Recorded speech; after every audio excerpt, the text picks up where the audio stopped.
ہمارے ہاں یہ ہوتا ہے کہ ماں باپ یقیناً اولاد کے لیے اچھا ہی سوچتے ہیں، لیکن چونکہ ہماری سوچیں ہمیشہ دنیا داری کے گرد گھومتی ہیں اور ہمارے زمانے میں کامیابی کا معیار ہی لوگوں نے اقتدار کو، مال کو، جاہ و حشمت کو بنا لیا، تو پھر اپنی اولاد کے لیے بھی لوگ اسی کے حصول کو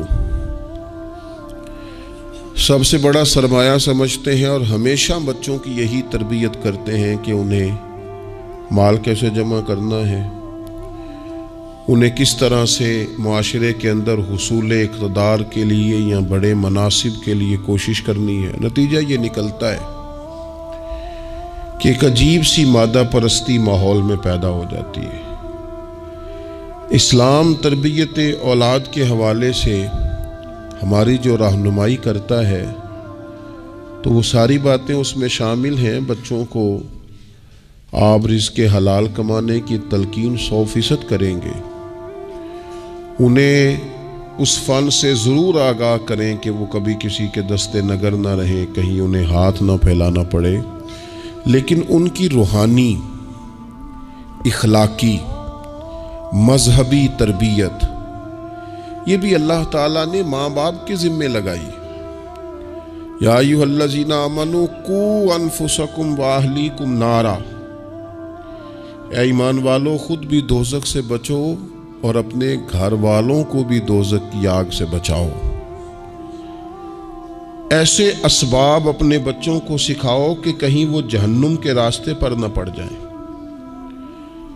ان ساری راہوں کا انہیں تعین کر کے دو جو جنت کی طرف جاتی ہیں۔ ان کی جو اخلاقی زندگی ہے، ان کے کردار و عمل کا جو حسن ہے، اس کے لیے تم اپنے بچوں کی تربیت کرو۔ ہمارے ہاں اگر پہلی بات تو یہ ہے کہ ہم بچوں کو بار بار اسی بات کی طرف گامزن کرتے ہیں اور مثالیں بھی دیتے ہیں تو اس طرح کی دیتے ہیں کہ فلانے کا بیٹا دیکھو کتنے پیسے کما رہا ہے، فلاں کا بیٹا دیکھو کتنے بڑے عہدے پر فائز ہو گیا ہے، اور فلاں کا بچہ دیکھو کتنا شہرت پا گیا ہے۔ تو پہلے تو مثالیں ہی دنیا داری کی، اور اگر دین کے لیے ہم قائل کرنا بھی چاہتے ہیں تو کچھ مثالیں سنا کر، کچھ باتیں بتا کر، کچھ تقریر سنا کر۔ تو یاد رکھیے گا تقریریں گھر سے باہر چلتی ہیں، گھر کے اندر عمل چلتا ہے۔ بچوں کی دینی اور روحانی تربیت کرنے کے لیے سب سے پہلے ماں باپ کو دینی اور روحانی زندگی گزارنی پڑے گی۔ بچے جس طرح باپ کو وقت پر ڈیوٹی پہ جاتا ہوا دیکھتے ہیں، انہیں اپنے باپ کو وقت پر اٹھ کے نماز پڑھتا بھی دیکھنا پڑے گا۔ اگر اس کا کاروبار کم ہو جائے، کہیں نقصان ہو جائے، تو جس طرح وہ اسے پریشان اور بے حال دیکھتے ہیں، کاش ایسا ہو نا کہ کبھی باپ کی آنکھوں میں آنسو آئیں اور بچے پوچھیں کہ ابا جی کو کیا ہے، تو اماں کہے پتر تمہارے باپ کو حضور کا مدینہ یاد آتا ہے۔ یہ چیزیں روحانی زندگی جب ہم گزاریں گے تو بڑی جلدی ہمارے بچوں کے اندر یہ چیزیں پیدا ہوں گی۔ لیکن یہ تو نہیں نہ ہو سکتا کہ آپ فصل گندم کی بوئیں اور کاٹنا چاول چاہیں، یہ ممکن نہیں ہے۔ ہم چاہیں کہ ہم گھر میں کوئی دینی کام نہیں کریں گے، لیکن پتر تیرے اوپر پابندی ہے، تو نے سارے دینی، روحانی، اسلامی سارے تو نے کام کرنے ہیں۔ میرے پاس لوگ بچے داخل کرانے آتے ہیں تو ایک جملہ وہ اکثر بولتے ہیں، وہ کہتے ہیں جی میں بچہ داخل کرانا چاہتا ہوں تاکہ میری بخشش کا ذریعہ بن جائے۔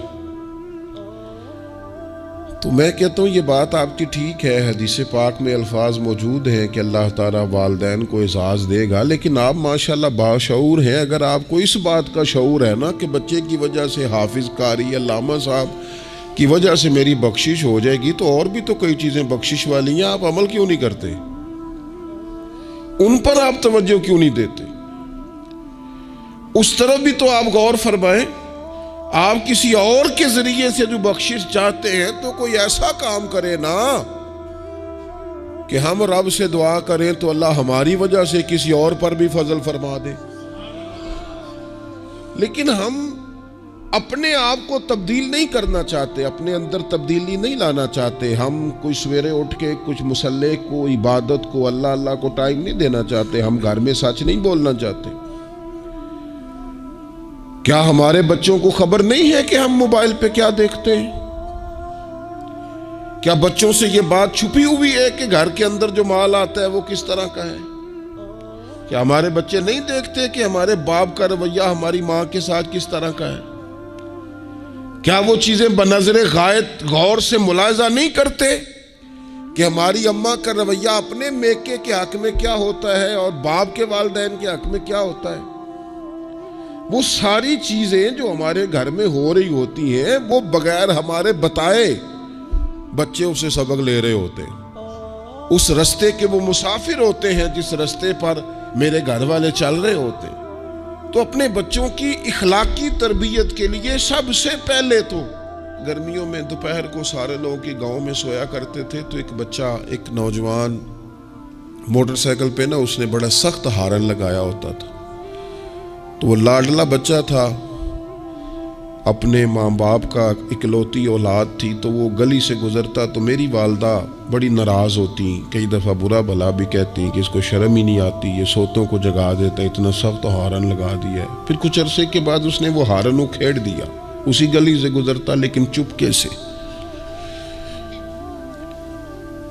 تو بچہ شرارتیں کرنے والا شرارت چھوڑ جائے تو پھر بھی سوال کھڑا ہوتا ہے کہ کیوں چھوڑ گیا ہے. تو اماں جی کہنے لگی انہوں پوچھتے سے کی ہویا سو. میں نے اس سے ایک دن کہا کہ خیر ہے؟ تو مجھے کہنے لگا بھائی جان میرے گھر میں بیٹی پیدا ہوئی ہے. تو میری والدہ نے مینوں تھپکی دے کے کہ پتر ہے ہارن لا چھڑ، تیاں دے پیو انج دے کام نہیں کردے.